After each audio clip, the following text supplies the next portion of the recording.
New ইয়র্কের Manhattan থেকে আপনাদের সঙ্গে আছে আমি খালেদ মহিউদ্দিন। বিএনপির অগ্রাধিকার আছে জাতীয় নির্বাচন, জাতীয় নাগরিক পার্টি এনসিপি তার আগে চায় দেশের সার্বিক সংস্কার আগে না নির্বাচন আগে, নির্বাচন হলে কোন ধরনের নির্বাচন আগে হবে, নির্বাচন হলে কি বাংলাদেশে গণতন্ত্র প্রতিষ্ঠিত হবে নাকি সংস্কার করেই বাংলাদেশে গণতন্ত্র প্রতিষ্ঠার পথে এগিয়ে যেতে হবে, এসব নানা প্রশ্ন নিয়ে আমাদের সাথে আজকে রয়েছেন বিএনপি স্বনির্ভর বিষয়ক সহ সম্পাদক নীলুফার চৌধুরী মনি।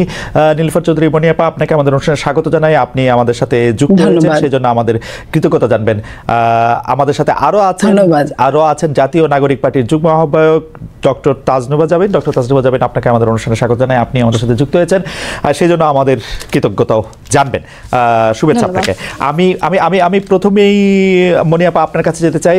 প্রথমেই বলে রাখি, মনি আপা আপনার সঙ্গে অনেকদিন পরে দেখা হলো, সেটা আমাদের জন্য আপনার বক্তব্য আমি প্রায়ই শুনি, কিন্তু আমার সঙ্গে আপনার কথা মালা হয় না, সেটা মেলা দিন হয়েছে। যাই হোক, আমি আপনাকে প্রথমেই যে বিষয়টার দিকে আপনার দৃষ্টি আকর্ষণ করতে চাই সেটা হচ্ছে যে মনি আপা, বিএনপি নির্বাচন চায়, নির্বাচন অনেকেই চায়, কিন্তু বিএনপির এই সংস্কারগুলি হতে অসুবিধাটা কি? আমি প্রশ্নটা এই জন্য করতে চাই যে আমার কাছে কিন্তু মনে হয় না যে এই যে সংস্কারের ক্ষেত্রে বিএনপি আপত্তি জানিয়েছে এর একটিও বিএনপি যদি গ্রহণ করত তাহলে বিএনপির কোনো অসুবিধা হতো, আদার দেন ক্ষমতাটা একজন বা দুইজনের কাছে কুক্ষিগত করা ছাড়া। মানে যে সংস্কারগুলি নিয়ে আমরা মনে করেছিলাম যে বিএনপি কথা বলবে, সেগুলি নিয়ে এখন এনসিপি কথা বলছে। বিএনপি দাঁড়িয়ে যাচ্ছে এনসিপির এগেনস্টে, যে সংস্কারের কথা বলে তার বিপক্ষে।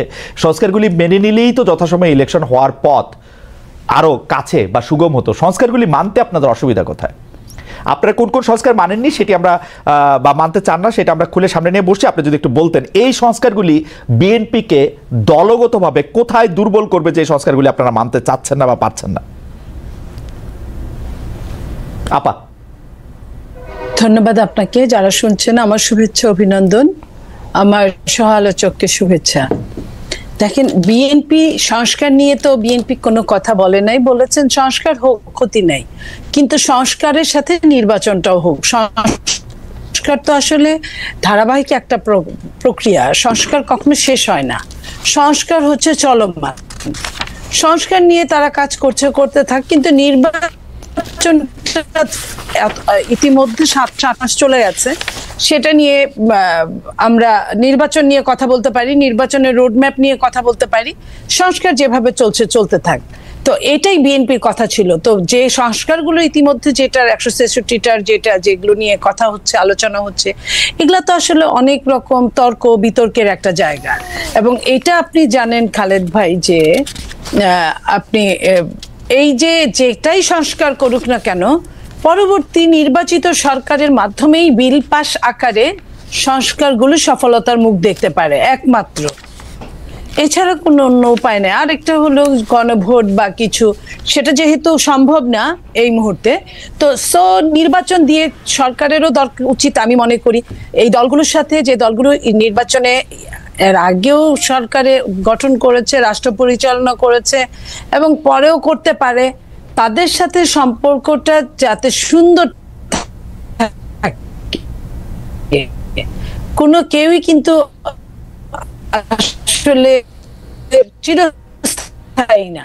এই সরকার একটা সময়ের পর চলে যেতে হবে, এটাই সত্য, কিন্তু তারপরেও যে নির্বাচিত সরকার একটু আপনার অনুমতি নিয়ে, দুটোর মধ্যে ফার ডিফারেন্স আছে। না মনে পা এই ডিফারেন্স বা এটা ঠিক আছে, কিন্তু মনে পা আপনি কি আমাকে একটু বলবেন যে বিএনপি কি সংস্কার কমিশন যে জীবনে 2বারের বেশি প্রধানমন্ত্রী হতে পারবে না, এটার সাথে একমত বিএনপি?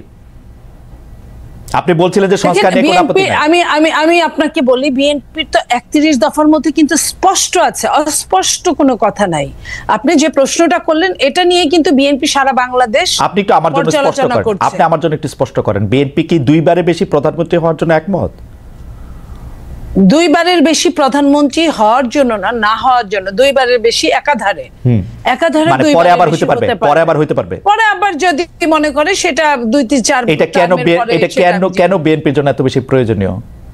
মানে আপনি এখন 2বার প্রধানমন্ত্রী হবেন, আবার আরেকজন মাঝখানে হবে, এরপরে আবার আপনি 2বার হবেন একাধারে। এটা কি আপনি একাধারে বোঝাতে চাচ্ছেন যে 2বারের বেশি একাধারে হতে পারবেন না? দেখেন, একাধারে নিশ্চয়ই বিএনপি আপনাদের সামনেও ক্লিয়ার করেছে বিএনপি এটাই বলেছে যে একাধারে দুইবারের বেশি প্রধানমন্ত্রী পরে হইতে বাধা নাই, পরে আবার হইতে বাধা নাই, পরে নিয়ে আসলে শোনেন, এটা নিয়ে কোনো আলোচনা হয় না।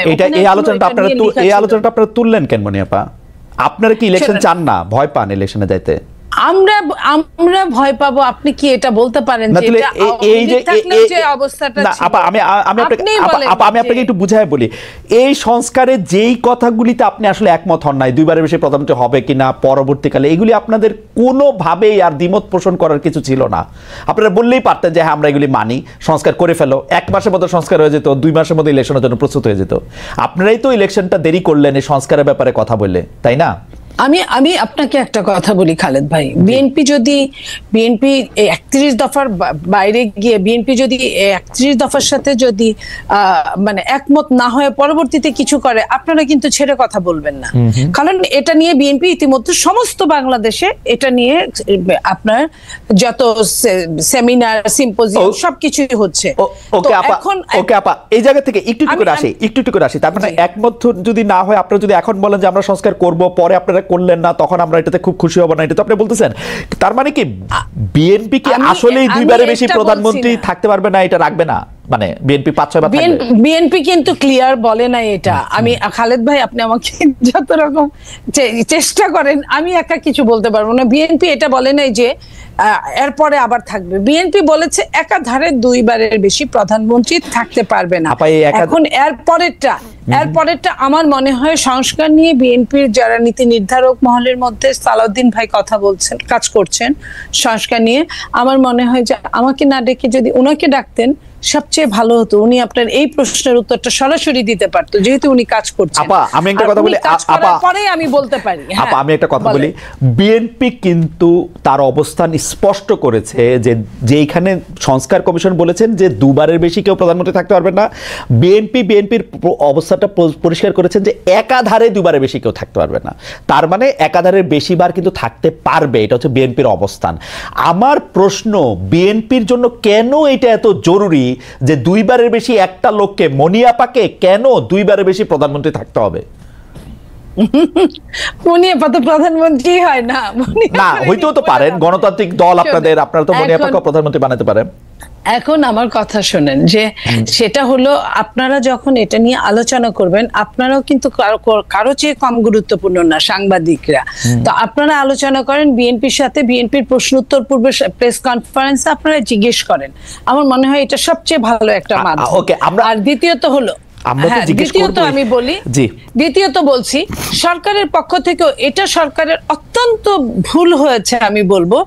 যখন সরকার সংস্কার কমিটিগুলো করলেন, তখনই কিন্তু দলীয় তাদের সাথে করসপন্ডেন্ট করার জন্য 2 দিন, 1 দিন, 3 দিন পরে পরে দলীয়দের সাথে কথা বললে, তাহলে আপনি ধরেন আপনি একদম 99% অ্যাডভান্স হয়ে গেছেন, আরেকজন 1% চিন্তা করে নাই।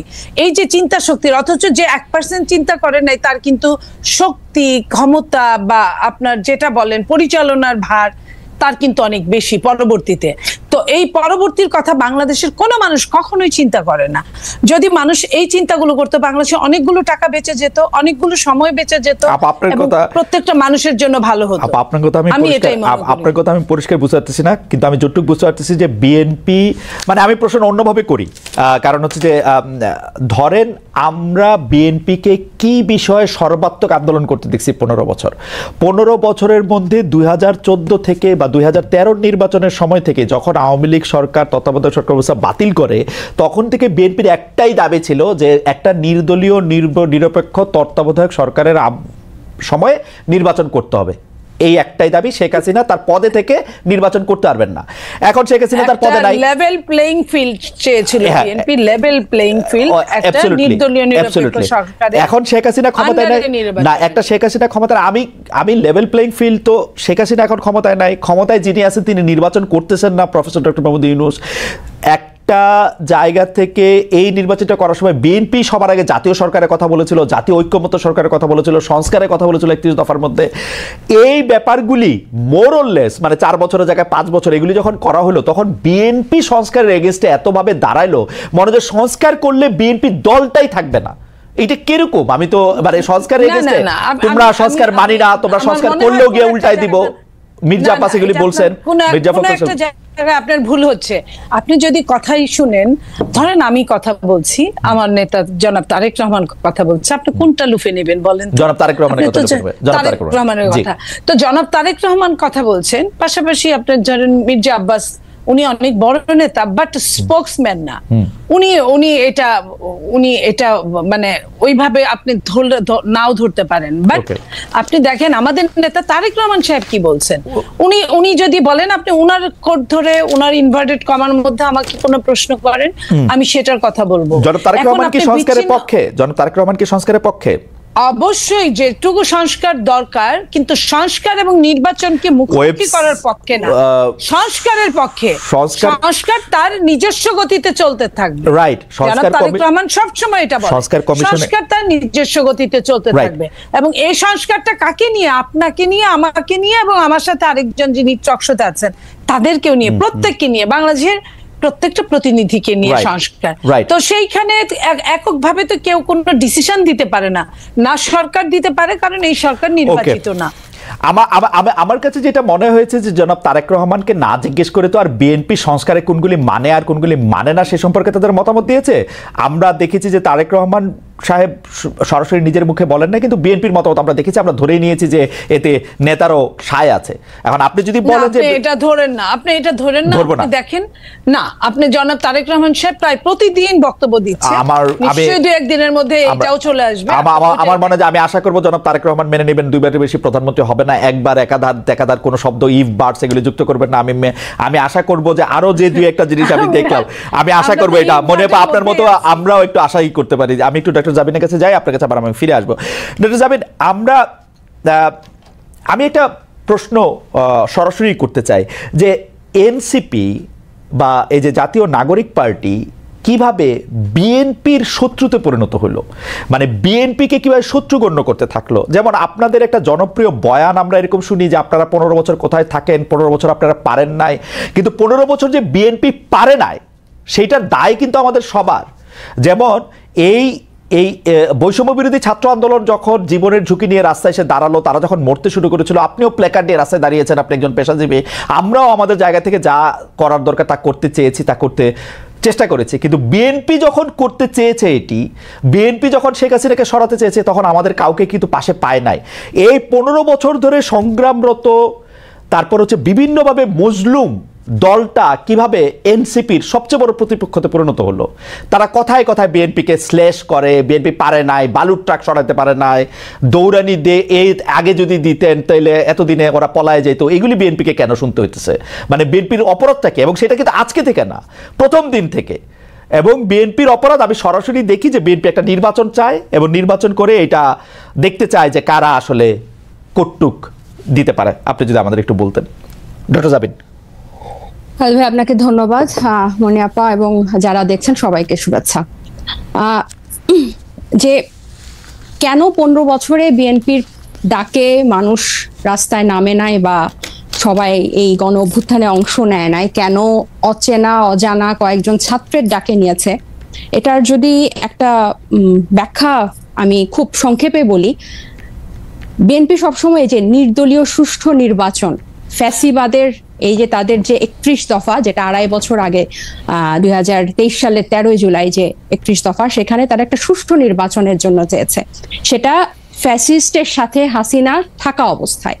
আর এই অচেনা অজানা ছেলেগুলা বা মেয়েরা, এই তরুণরা এই গণ অভ্যুত্থানের ডাকটা দিয়েছিল ফ্যাসিবাদ ব্যবস্থা বিলোপের জন্য।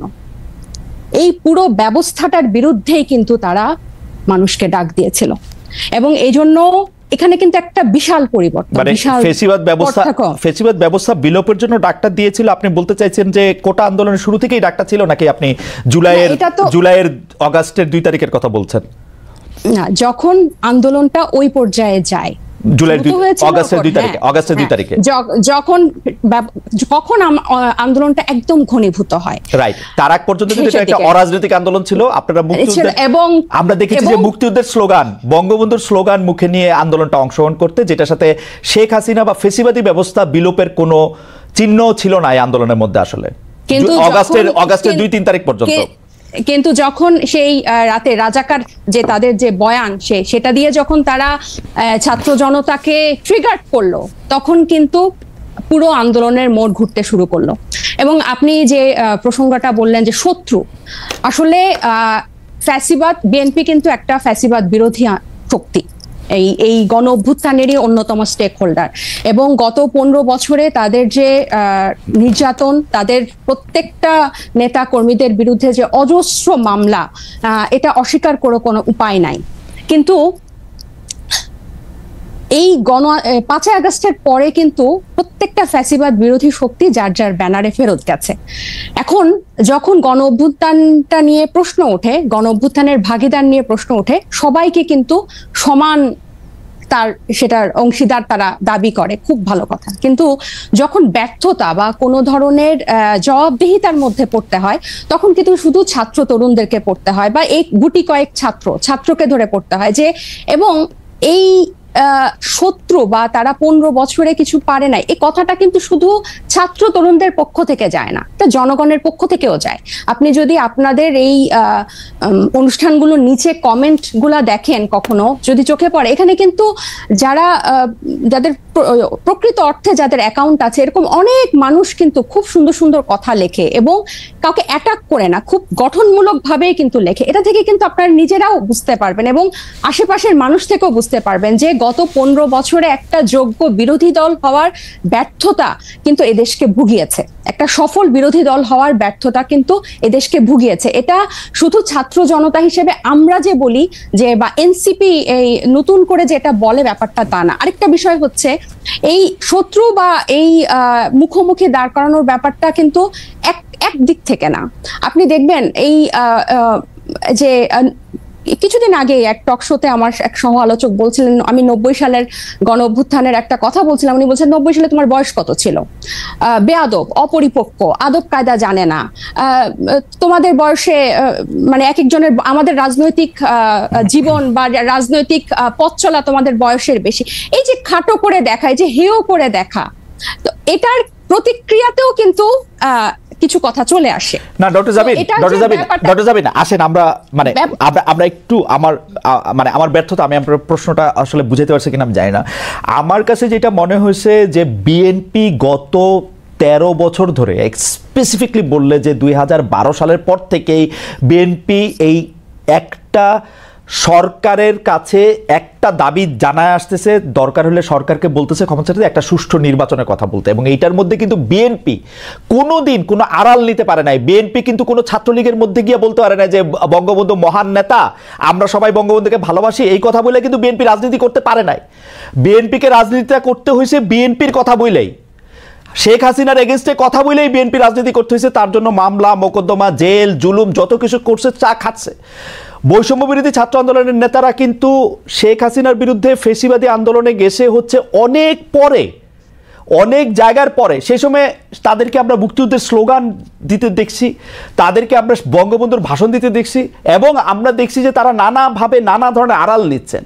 বিএনপি কিন্তু এই সুযোগটা পায় না। আমার প্রশ্নটা হচ্ছে, যেই বিএনপি এত ত্যাগ করলো, এবং তারা কিন্তু সরকারে গিয়া 3 জন মন্ত্রী হয় নাই, 3 জন মন্ত্রী এই বৈষম্য বিরোধী ছাত্ররাই হয়েছে। তারা কিন্তু কোনো কিছু দখল করে না, তাদের একটাই চাওয়া ছিল ইলেকশনে যাওয়া। এবং ইলেকশন যাওয়ার পর থেকে বিএনপিকে কি শুনতে হয়েছে আপনাদের কাছ থেকে আপনি দেখেন। আমি ছোট করে একটু বলি, আমার মাফ করবেন, আপনাদের কাছে শুনতে হয়েছে বিএনপি নাকি আওয়ামী লীগকে পুনর্বাসন করতেছে, বিএনপি নাকি আওয়ামী লীগকে নিয়ে আসতেছে। আওয়ামী লীগ দিয়া বিএনপির নেতারা যেভাবে ক্ষতিগ্রস্ত হয়েছে, তার 100 ভাগের 1 ভাগ বাংলাদেশে কেউ হয় নাই। এরপরও বিএনপি কেমনে শত্রু হইল এনসিপির, এইটার কারণটা কি? মানে বিএনপিকে ক্ষমতা থেকে ঠেকানোটা কেন এত জরুরি হয়ে পড়লো? এখানে শত্রুতার প্রশ্ন না খালেদ ভাই, এই যে কেন শুধু সুষ্ঠু নির্বাচনই চেয়েছিল, নির্বাচন কেন্দ্রিক রাজনীতি তারা করেছে। এই যে হাসিনা কিভাবে এই 3টা অবৈধ নির্বাচন করে ফ্যাসিস্টের সাম্রাজ্য টিকে রেখেছিল, তাদের রাজনীতিটাই ছিল নির্বাচন কেন্দ্রিক। কারণ নির্বাচন হলেই শুধু গণতন্ত্র হবে, গণতন্ত্র ফিরে আসবে, এটা তাদের একটা রাজনৈতিক একটা চালের, এটা বা তাদের কি বলবো আমি, পরিকল্পনার ভুল বলবো, যে তারা সবসময়, আপনিই বলছেন যে তারা সবসময় সুষ্ঠু নির্বাচনই চেয়েছে। কেন তারা হাসিনার এই যে তার যে সাম্রাজ্য, 3টা বিভাগ, এই যে সবকিছু তার একক কর্তৃত্বে, একক হাতে, প্রত্যেকটা রাষ্ট্রীয় প্রতিষ্ঠানের একটা ইট পাতা যে হাসিনার কথা ছাড়া বা স্বৈরশাসকের কথা ছাড়া চলতো না, বা মানুষকে সম্পৃক্ত করার যে রাজনীতি, এটা তো বিএনপি করতে ব্যর্থ হয়েছে। এবং জনগণের কথা না বলে, জনগণ এই যে এখনো তারা যে 31 দফা বলে বলে যেসব গণভোট অসম্ভব বলছে, যেসবে আমরা জনগণকে সম্পৃক্ত করতে চাচ্ছি, বিএনপি আবার সেসব জায়গায় জনগণকে দূরে ঠেলে দিয়ে আবার নির্বাচনের কথা বলছে। এখানে কিন্তু আপনি দেখেন তারা কিন্তু আবার জনগণকে নিজেদের থেকে দূরে সরাচ্ছে। জনগণ কিন্তু তাদেরকে চাচ্ছে, এবং তারা একটা প্রতিষ্ঠিত রাজনৈতিক দল, তারা নির্যাতিত রাজনৈতিক দল। আপনি নিজেই বলছেন যে তারা সব সময় সুষ্ঠু নির্বাচন চেয়েছে। একটা দেশের গণতন্ত্র কি শুধু সুষ্ঠু নির্বাচনের, একমাত্র শুধু সুষ্ঠু নির্বাচনের মধ্যে এই নির্বাচন ব্যবস্থাটা কিরকম, এই নির্বাচনটা দাঁড়িয়ে আছে কিসের উপর?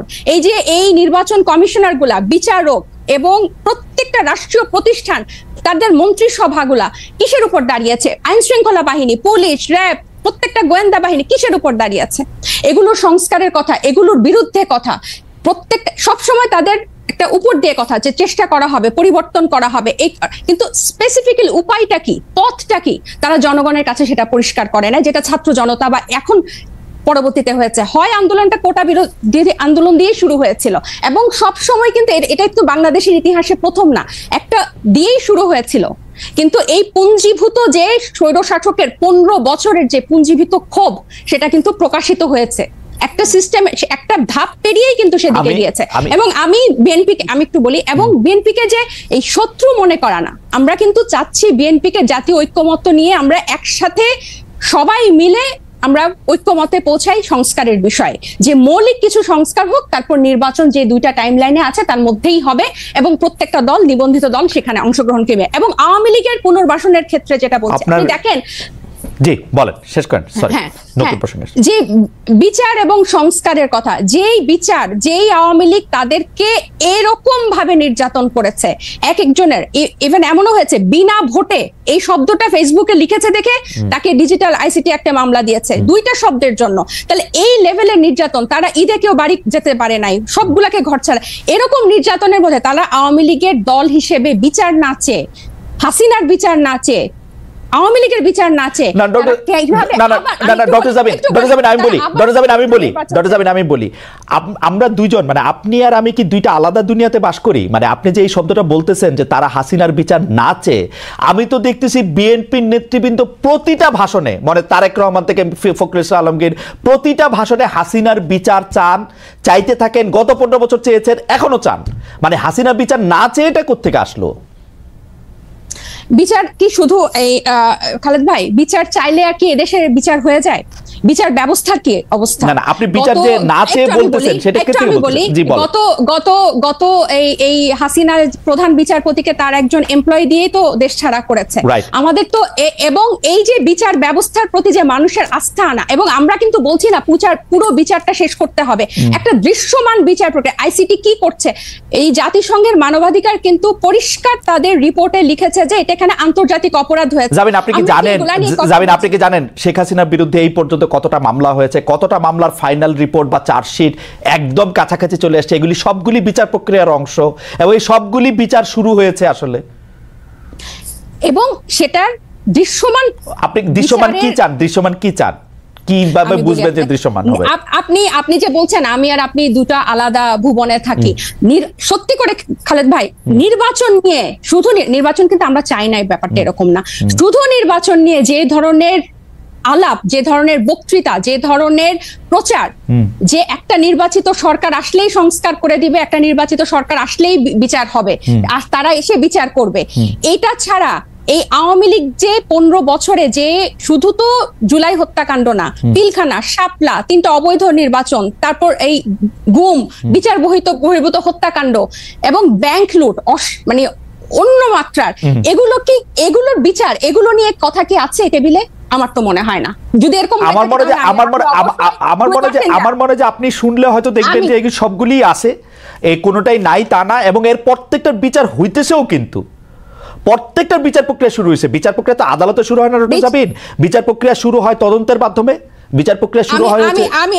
আমি খালেদ ভাই, আমি আপনাকে আরেকটা বলি, এই কিছুদিন আগে যে আমাদের ঢাকা মেয়রের কে ঘোষণা করা হলো, এই বিচারের এই বিএনপি পন্থী একজনকে ঢাকা মেয়রের ঘোষণা করা হলো আদালতের রায়। আপনি কি মনে করেন যে পূর্ণ আস্থা 7 মাসের মধ্যে, 7 মাস আগে যে হাসিনা 15 বছর এরকম একটা ভঙ্গুর বিচার ব্যবস্থা তৈরি করে 7 মাসের মধ্যে বিদায় নিল, আর 7 মাসে সব ওয়াশ হয়ে গেল, সবাই এটা নিশ্চয়তা দিবে? আমি আপনাকে একটু শেষ করে, আমরা কিন্তু এই বিচার ব্যবস্থাটারও কিন্তু সংস্কার চেয়েছি, এবং সবাই যে বলে, ওনারা যে বলে যে সংস্কার দীর্ঘ চলমান প্রক্রিয়া এবং অনেক দিন ধরে চলবে এবং পানির মতো প্রবাহ, সব ঠিক আছে, কিন্তু এটার একটা স্পেসিফিক, আবার আমি বলছি, পন্থা পদ্ধতি, যে এই করলে বিচার হবে, এইভাবে এটা হচ্ছে, এতটুকু অগ্রগতি হয়েছে আইসিটিতে, এতটুকু হচ্ছে বা এরকম হবে। আমার মনে হয় যে আমাদের যে 15 বছরের যে ভঙ্গুর বিচার ব্যবস্থা, সেটার পরে যে আমাদের কিন্তু এই সন্দেহটা রয়ে যায় প্রত্যেকটা শহীদ। আমি একটু দুইটা বিষয় আপনাকে একটু বলে আমি একটু মনে আপনার কাছে, আমার মনে হয় যে আপনারা এনসিপির পক্ষ থেকে যেখানে আইসিটি ট্রায়াল হচ্ছে এবং শেখ হাসিনার অন্যান্য সহযোগীদের বিরুদ্ধে যেসব মামলা হয়েছে, সেই মামলাগুলির আপনারা খোঁজ নিতে পারেন। আমি দায়িত্ব নিয়ে বলতে পারি, বর্তমানে যিনি প্রধান বিচারপতি রয়েছেন সৈয়দ রেফাত আহমেদ, তার সময় বাংলাদেশের বিচার ব্যবস্থায় আসলে আমূল পরিবর্তন করা হয়েছে। যেখানে আসলে তারেক সাহেবের মামলা দেওয়া হয়েছে, সেই তারেক সাহেবের মামলা রায় যেখানে দেওয়া হচ্ছে, সেখানে নতুন বিচারক এসেছেন এবং বাংলাদেশের প্রত্যেকটা জায়গায় আসলে সিটিং জজগুলি নতুন নিয়োগ দেওয়া হয়েছে, এগুলি পুরনো কেউ নাই।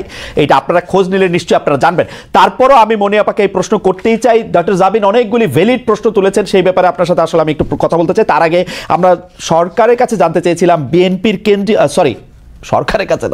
দর্শকদের কাছে, বিএনপির কেন্দ্রীয় নেতৃত্বের নিয়ন্ত্রণ স্থানীয় পর্যায়ে নাই দাবি করেছে জাতীয় নাগরিক পার্টি। বিএনপির কেন্দ্রীয় নেতৃত্বের নিয়ন্ত্রণ স্থানীয় পর্যায়ে নাই, এই দাবি হচ্ছে জাতীয় নাগরিক পার্টির। দর্শকদের কাছে প্রশ্ন, এনসিপির এমন বিবৃতি সঠিক বলে মনে করেন কিনা? শতকরা 87% দর্শক এই বক্তব্যের সাথে একমত পোষণ করছেন, শতকরা 13% দর্শক একমত হন নাই। 64,000 দর্শক, আমি যখন এই প্রিন্ট আউটটি নিয়েছি তখন 64,000 দর্শক ভোট দিয়েছিলেন, এখন তার চেয়ে অনেক বেশি ভোট দিয়েছেন। মনে পাবে যে প্রশ্ন করতে চাই, সেই প্রশ্নটি হচ্ছে অনেকটা এরকম যে আমরা দেখেছি যে জনাব তারেক রহমানের সকল মামলা তুলে নেওয়া হয়েছে এবং ইন অ্যাবসেন্সিয়া। আমরা দেখেছি যে এই মেয়র ইশরাকের কথা বলা হয়েছে, আমরা দেখেছি এই সরকার ইভেন ডক্টর ইউনূস ক্ষমতা নেওয়ার আগেই বেগম জিয়ার সকল মামলা তুলে নেওয়া হয়েছে। সেটি যৌক্তিক বা অযৌক্তিক সেই জায়গায় আমি আসতেছি না। আমার কথা হচ্ছে যে এত সব কিছু থাকা সত্ত্বেও সব জায়গায় আপনাদের ফেভারেবল, সব মানে প্রশাসন, পুলিশ, বিচারালয় সবকিছু আপনাদের ফেভারে থাকা সত্ত্বেও আপনারা কেন মনে করতেছেন না যে এই এখন একটা লেভেল প্লেইং ফিল্ড হয়েছে? আপনারা কেন এরকম মনে করতেছেন যে এই যে আপনাদের বক্তব্য, আপনি বলতেছেন জনাব তারেক রহমানের বক্তব্য ছাড়া কারো বক্তব্য তো শোনা যাবে না। আমি একটু নিউ ইয়র্ক টাইমসের প্রসঙ্গে আমি একটা আসতে চাই। আপনাদের কেন এরকম মনে হইতেছে যে টাকা দিয়ে নিউ ইয়র্ক টাইমসে প্রতিবেদন ছাপিয়েছে আওয়ামী লীগের দোসররা? আপনি যদি প্রথমে বিচার বিভাগের কথা বলতেন যে কোনো এক ম্যাজিকে সব মামলার রায় আপনাদের পক্ষে যাচ্ছে কিনা, তারপরে নিউ ইয়র্ক টাইমস। দেখেন, আমি প্রথমে আগে আপনার কথাটা বলি যে মামলাগুলো যেটা উঠেছে, আপনি জানেন যে এগুলো সবগুলো মামলায় রাজনৈতিক মামলা, রাজনৈতিক প্রতিহিংসামূলক মামলা। আপনি দেশনেত্রী বেগম খালেদা জিয়াকে যে মামলাগুলো জড়িয়েছে, এটা তার চরম শত্রু, কিন্তু এই কথাগুলো অনেক আওয়ামী লীগেরও টকশো শেষ করার পরে ব্যক্তিগতভাবে বলতো যে এটা আসলে অমানবিক, এটা আসলে আমরাও এমন চাই নাই, কিন্তু এটা হয়ে গেছে। তো এই যে অমানবিক, এবং আপনি দেখেন জনাব তারেক রহমান সাহেব ওনাকে জোর করে মুসলেকা নিয়ে ওনাকে দেশ ছাড়তে বাধ্য করেছে। তারপরে যতগুলো মামলা হয়েছে, সবই কিন্তু প্রতিহিংসামূলক, রাজনৈতিক।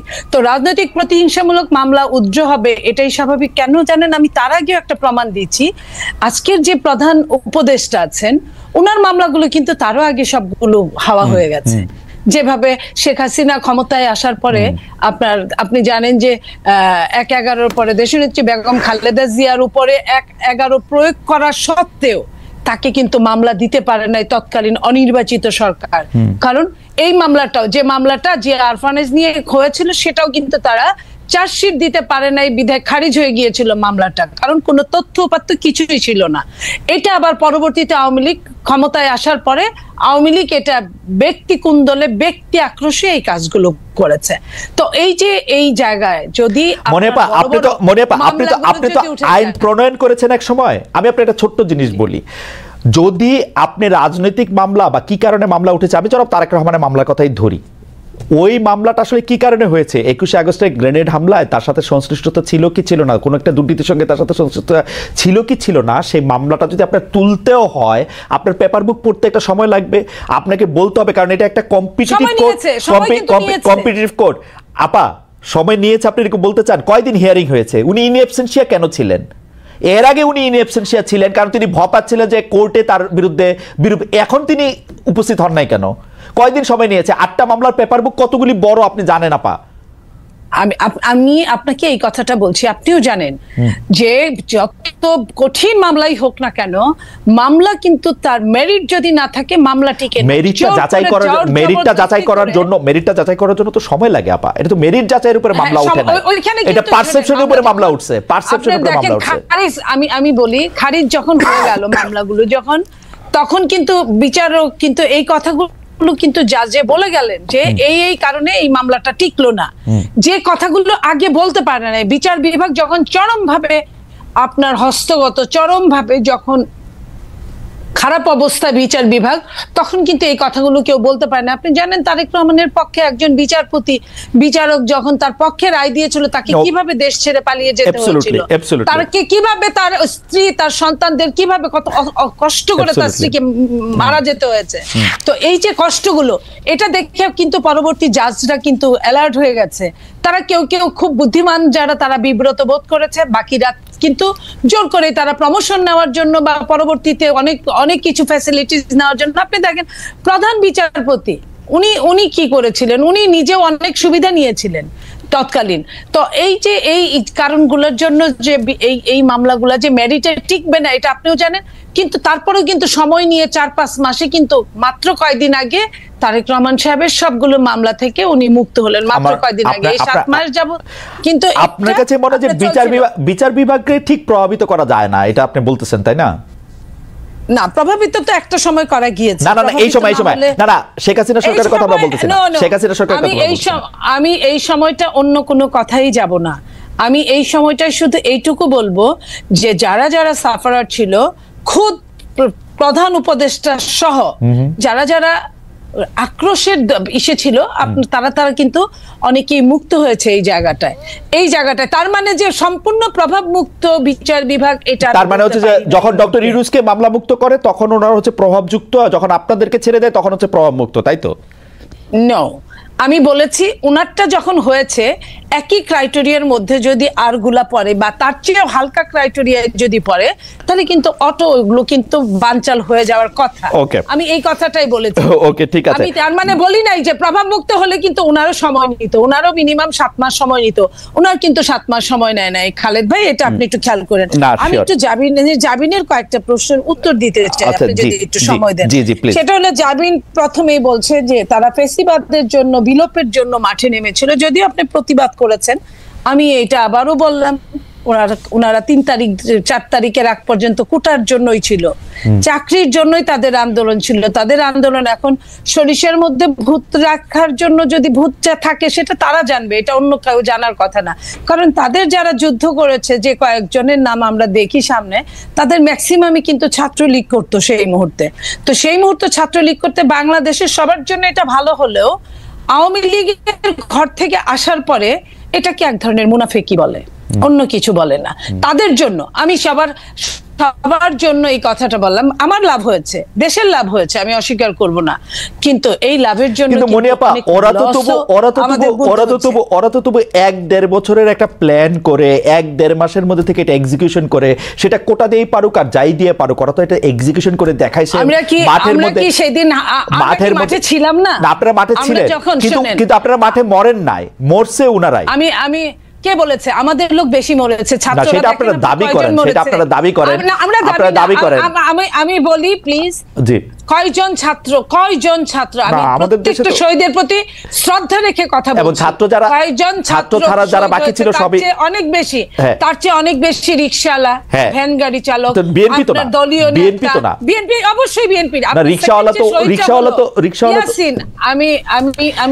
তো বৈষম্য বিরোধীর কথা শুই নাই আসছে, বিএনপির কথা শুনে তো আসে না। কোন বৈষম্য বিরোধী না। শোনেন, যখন আপনি মানবতার জন্য 28 অক্টোবরও তো বাংলাদেশের মানুষ রিকশা চালাইতো আপা, 28 অক্টোবরও তো বাংলাদেশের মানুষ রিকশা চালাইতো, তারা তো আসে নাই। আমি আপনাকে এটাই বলি, এই জন্যই তো মুনাফেক হতে হয়েছে। আমি এখন ওদের পক্ষেই কথা বলছি। জি বলেন। কারণ ওরা যদি বিএনপি হয়ে নামতো, ওদের কিন্তু অনেকেই কিন্তু বিএনপির সন্তান, বড় বড় নেতা উপদেষ্টারাও কিন্তু বিএনপির সন্তান। ওরা যদি ওই বিএনপি হয়ে নামতো তাহলে কিন্তু ওদেরও অবস্থা 14 শিকের মধ্যেই হতো, ওরা নামতে পারতো না। ওদের অনেক রকম প্ল্যান করে অনেক রকম ভাবে ঘুরে ঘুরে এই কাজগুলো করতে হয়েছে। তো এই কাজগুলো করতে গিয়ে হয়েছে কি, ওরা নিজেদের মধ্যে হারায় গেছে। এই যে মানে মুনাফেকি চরিত্র। একটু ছোট করে বলি যে আপা, যখন এটা প্রকাশ পাওয়া গেল, এই সরকার কিন্তু, আমি যত কথাই বলি, 25 জুলাই মানে শেখ হাসিনা সরকার কিন্তু 25-26 জুলাই কিন্তু বুঝে ফেলছে যে এই ছাত্রদের আসলে মূল উদ্দেশ্য কি। যখন মূল উদ্দেশ্য কি, যখন তাকে বুঝে ফেলে, তখন যাদের ক্র্যাকডাউন করতে চাইছে ওরা তো মাঠে দাঁড়ায় ছিল আপা, চলে তো যায় নাই। আমরা কিন্তু এই জুলাই আগস্টের আগে বিএনপিকে অসংখ্যবার জিনিসটা কাছাকাছি চলে আসতে দেখছি। আমি আপনাকে বলি, ওরা কিন্তু অনেকেই চলে গেছিল, অনেকেই হাত তুলে ফেলছিল, অনেকেই মুসলেকা দিয়েছিল, কিন্তু ওরা নিজেরাও জানে নাই যে ওরা একটা গ্রুপ চলে যাওয়ার সাথে আরেকটা গ্রুপ নেমে গিয়েছিল। ওরা কাউকে চিনে না, কারণ সমন্বয়কদের একজনের সাথে আরেকজনের কোনো সংশ্লিষ্টতা ছিল না সারা বাংলাদেশের। ওরা যখন হাত তুলে ফেললো, ওরা যখন মুস্তাকা দিল ডিবি অফিসে, তখন কিন্তু আরেক গ্রুপ নেমে গেল। ওরা কিন্তু এটা ওরা জানতো না, ওরা জানেও নাই। সো দ্যাট এটা কিন্তু অনেক প্ল্যান ছিল। এই প্ল্যানের মধ্যে বিএনপি ওয়ান অফ দেম। বিএনপির এই যে ছেলে আজকে এখন যদি ওরা ডাকে, এখন কিন্তু অত ছেলে মেয়ে হয় না। এই তাহলে বাকি ছেলে মেয়েগুলা কারা ছিল? এটা নেপথ্যে আমরা কি করেছি দেখেন। 3 তারিখে আমি নিচে শহীদ মিনারে গিয়েছি, আমি বলি ঘুরে দেখে আমি দেখি ছাত্র দলের কয়েকটা জায়গায় ছোট ছোট জাতলা গুল হয়ে বসে গান গাচ্ছে, বিভিন্ন বক্তৃতা দিচ্ছে এবং বৈষম্য। আমি পয়েন্টটা এটাই বলতে চাই যে নেপথ্যে ওই যে বলে না যে কারো সিলাই সিন্নি খাইলা মুন্সি চিনলা না, এই মুন্সি চেনার জন্য আমি কথাটা বলছি। দিন যত যাবে তত আরো ক্লিয়ার হবে যে মুন্সিটাকে কারো সিলাই সিন্নিটা হয়েছিল। আমি ওই সিন্নির কথাই বলতে চাচ্ছি। আপনি তো আমাদের পরিষ্কার করে বলেন কারো সিলাই সিন্নি ছিল, আপা কারো সিলাই সিন্নি মুন্সি কে? বিএনপি। আমি আপনাকে একটা কথা বলি, বিএনপি 15 বছর 15.5 বছর মাঠেই ছিল, মাঠেই আছে।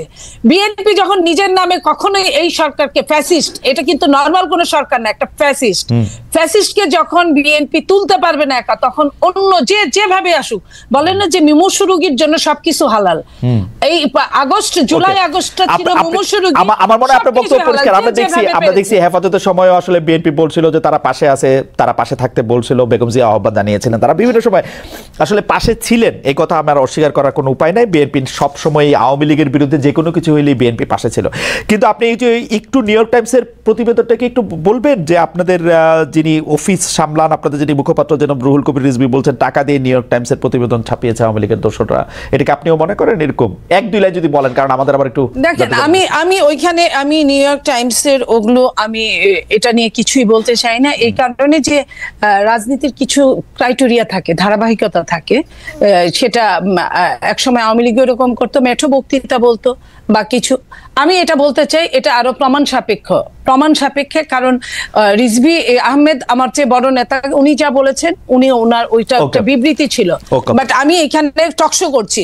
আমি আরেকটু কথা জাবিনের বলতে চাই।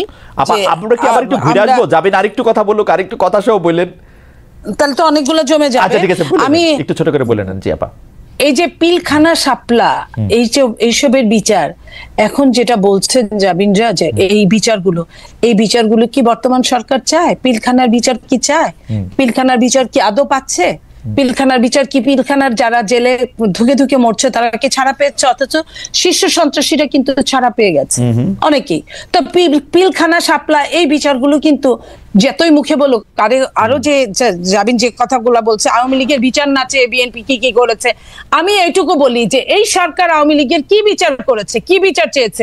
যদি এই সরকারের প্রথমে সমস্ত বাংলাদেশে শোনেন 2-1 শেখ হাসিনা পালিয়েছে, 2-3 হাজার নেতারা পালিয়েছে কোনোভাবে, কিন্তু আর বাকি সব বাংলাদেশে আছে, তাদের কি ধরপাকড় হয়েছে ওইভাবে? যেভাবে আপনি ডেভিল ধরতে গিয়ে ডেভিল ধরেন নাই, আপনি ডেভিলের নাতি নাতনি ধরছেন। নাতি নাতনি ধরে তো কাজ হবে না, ওরা তো নাবালক। আপনি সাবালক ডেভিলদের ধরেন। আপনি যাদের ঘরে ঘরে ভর্তি টাকা, আপনি টাকা সরাইছেন, টাকা সরকারি ভাবে ক্রয় করছেন, এই টাকার উৎস কি আপনি জানতে চাইছেন? এই জিনিসগুলো এই সরকার করে না। আপা যাবেন কি জানে আমি জানি না, আমি কি শুনছি সেটা আমি বলি। আমি শুনছি যে স্থানীয় যে আওয়ামী লীগের এমপি, চেয়ারম্যান, মানে উপজেলা চেয়ারম্যান জাতীয় লোকেরা, তারা বিএনপির লোকেদেরকে টাকা টোকা দিয়া ম্যানেজ করে তারপর পালাইছে। এটা আমি স্থানীয় আপনার কথা আমি আপনার কথা আপনি কি শুনছেন নাকি জানি আমি এটা শুনি নাই, আপনার কাছে আমি শুনলাম। যদি এটা সত্যিও হয় ঘটনা, আমি আপনাকে বলি, তাহলে এটার বিচার করার দায়িত্ব কার? সরকারের। অবশ্যই। সরকার কেন এটা বের করতে পারে না? সরকার কেন এটা বের করে না? সরকার চাইলে আপনার রাত 3টায় আপনার করতে পারেন, আপনি প্রেস কনফারেন্স করতে পারে একজন হোম অ্যাডভাইজার। সরকার তো দুষ্ট। তাহলে সরকার যদি না করে তাহলে আপনি এটা কার কাছে এটা চাবেন? সরকার আপনার আর্মিদেরকে ক্ষমতা দিয়েছে, তাদেরকে মেজিস্ট্রেসি পাওয়ার দিয়েছে, তাদেরকে দিয়ে ডেভিল উদ্ধার করছে। ডেভিল আমি বলি নাই যে ডেভিল শুধু বিএনপি আওয়ামী লীগে আছে। বিএনপিতে যদি থাকে এটা সরকার বের করবে, যদি নাগরিক কমিটিতে থাকে এটাও সরকার বের করবে, যদি সাংবাদিকদের মধ্যে থাকে সেটাও সরকার বের করবে। আপনার বক্তব্য পরিষ্কার। আমার মনে হয় আপনি একদম স্পষ্ট বলেছেন। আমি এই জায়গা থেকে একটু ডক্টর জাবিনের কাছে যেতে চাই। ডক্টর জাবিন, আমরা যে জরিপের যে প্রশ্নটা পড়লাম সেই প্রশ্নটা নিয়ে আপনার কাছে একটু আসি। আমরা এই প্রশ্নটা দুইটা ভাগে আমি আপনাকে একটু আসলে পরীক্ষা মানে প্রশ্ন করতে চাই। সেটা হচ্ছে যে এনসিপি একটি বিবৃতি দিয়েছে যেখানে বলা হয়েছে বিএনপির কেন্দ্রীয় নেতৃত্বের নিয়ন্ত্রণ স্থানীয় পর্যায়ে নেই। আমরা প্রশ্নটি এমনভাবে করতে চাই যে একই বিষয় কি এনসিপির জন্য সত্য না? এনসিপির কি সব জায়গায় নিয়ন্ত্রণ আছে? জামিন, আপনি শুনছেন কিনা আমি জানি না, মনিয়াপা শুনছেন কিনা আমি জানি না। আমি তো শুনছি এনসিপির পরিচয় দিয়ে স্থানীয় পর্যায়ে বহু লোক বহুভাবে চাঁদাবাজি করছে, বহু লোক বহুভাবে এনসিপির পরিচয় দিয়ে, সমন্বয়ক পরিচয় দিয়ে, আহ্বায়ক পরিচয় দিয়ে বহু লোক বহুভাবে চাঁদাবাজি করছে। এইটা আপনি এটাকে কিভাবে দেখেন? আর বিএনপির মানে বিএনপির কি প্রবলেম সেটা নিয়ে এনসিপির বিবৃতি দেওয়ার কারণ কি? মানে এইটা এটা এটা এটা এইটা আপনি কি আসলে কিভাবে দেখেন? আসলে বিএনপির কারো দ্বারা যদি কেউ আক্রান্ত হয় সে আইনের ব্যবস্থা নিতে পারে। আপনারা একটি রাজনৈতিক দল হয়ে আরেকটি রাজনৈতিক দলের কোথায় নিয়ন্ত্রণ আছে কোথায় নিয়ন্ত্রণ নাই সেটি বলার কারণ কি আসলে? কিছুদিন আগে প্রথম আলোর একটা জরিপ আমি একটু দৃষ্টি আকর্ষণ করতে চাই, যেখানে 7ই আগস্ট 2024 থেকে 31শে মার্চ 2025 পর্যন্ত একটা রিপোর্ট প্রকাশিত হয়েছিল বিএনপি এবং তার সহযোগী অঙ্গ সংগঠনের অপরাধের একটা তালিকা, যেখানে আর্থিক এবং মৌখিক সহিংসতা মানে হুমকি, চাঁদাবাজি এটা ছিল 372টা, এবং শারীরিক সহিংসতার রেকর্ড ছিল মানে মারামারি, সংঘর্ষ সেটা ছিল 488টা, এবং মৃত্যু 70টা। এবং এছাড়াও আপনারা জানেন যে হাতিয়ায় আমাদের হান্নান মাসুদের উপর সংঘর্ষ হয়েছে, হামলা হয়েছে। এবং প্রত্যেকটা জায়গায় আপনি যে বললেন এনসিপির অসংখ্য প্রতিনিধি করছে, আমাদের কিন্তু এনসিপির একটা আহ্বায়ক কমিটি ছাড়া আর কোনো জায়গায়, আমাদের নাগরিক কমিটির বিভিন্ন কমিটি ছিল, কিন্তু এনসিপির কোনো জায়গায় এখনো কোনো প্রতিনিধি দেওয়া হয় নাই বা কমিটি দেওয়া হয় নাই। তো যারা অপরাধ করছেন বা যারা এই নাম ভাঙিয়ে, সমন্বয়ক নাম ভাঙিয়ে বা এখানকার আহ্বায়ক নাম ভাঙিয়ে যারা চাঁদাবাজি করছেন তাদের কিন্তু গ্রেফতারও হচ্ছেন এবং তাদেরকে কিন্তু আইনের আওতায় আনা হচ্ছে। আরেকটা যেটা, এবং এই যে আপনার জনাব সার্জিস আলম, আপনাদের একজন নেতা, উনি যে 155টা গাড়ি নিয়ে ওখানে গেছেন, তার আগে হান্নান মাসুদও গাড়ি নিয়ে গেছেন, সেটাতে চাঁদাবাজি করছেন, সেটা অনেকেই বলতেছেন। আপনারা কি এটা তদন্ত করছেন? আপনারা তো এটা বিবৃতি পর্যন্ত দেন নাই। আমরা একটা চিঠি দেখছি ফেসবুকে, আপনাদেরই আরেকজন তাকে একটা প্রশ্ন করেছেন, মনে হচ্ছে যে এটা ছেলে খেলা। একটা লোক 155টা গাড়ি নিয়ে শোডাউন করতেছে, পরে আবার ব্যাখ্যা দিচ্ছে যে এটা তার দাদার টাকা, বাবার টাকা। আপনারা এটা কিছু বলতেছেন না, কোন রকম তদন্ত করতেছেন না। আপনারা বলতেছেন যে আমরা খালেদ ভাই গত এই ঈদের আগে এই সার্ভিসের ব্যাপারটা নিয়ে মনে হয় আমরা যে কয়টা গণমাধ্যমের সাথে কথা বলেছি, টকশোতে গিয়েছি, প্রতিনিয়ত এটা নিয়ে কথা বলেছি এবং এটার প্রশ্ন জবাবদিহি আনুষ্ঠানিক বিবৃতি দিয়েছেন, এনসিপি আনুষ্ঠানিক বিবৃতি দিয়েছে। আমাকে শেষ করতে দেন, আমাকে একটু শেষ করতে দেন। যেখানে যে মানে আমাদের তো শুধু একজন তারেক রহমান নাই যে যিনি কথা বললে ওই কথাটাই মানে বেদবাক্য হবে। আমরা সবাই কিন্তু এখানে যেহেতু এটা একটা কালেকটিভ নেতৃত্বের একটা দল এবং সবাই আমরা বিভিন্ন জায়গায় কথা বলছি, গণমাধ্যমের সাথে কথা বলছি। আমরা বারবার বলেছি যে এই তারা যে পাল্টাপাল্টি বক্তব্য দিয়েছে ফেসবুকে, এটা সম্পূর্ণ তাদের ব্যক্তিগত একটা পোস্ট এবং তারা সেভাবে সেটা হ্যান্ডেল করেছে।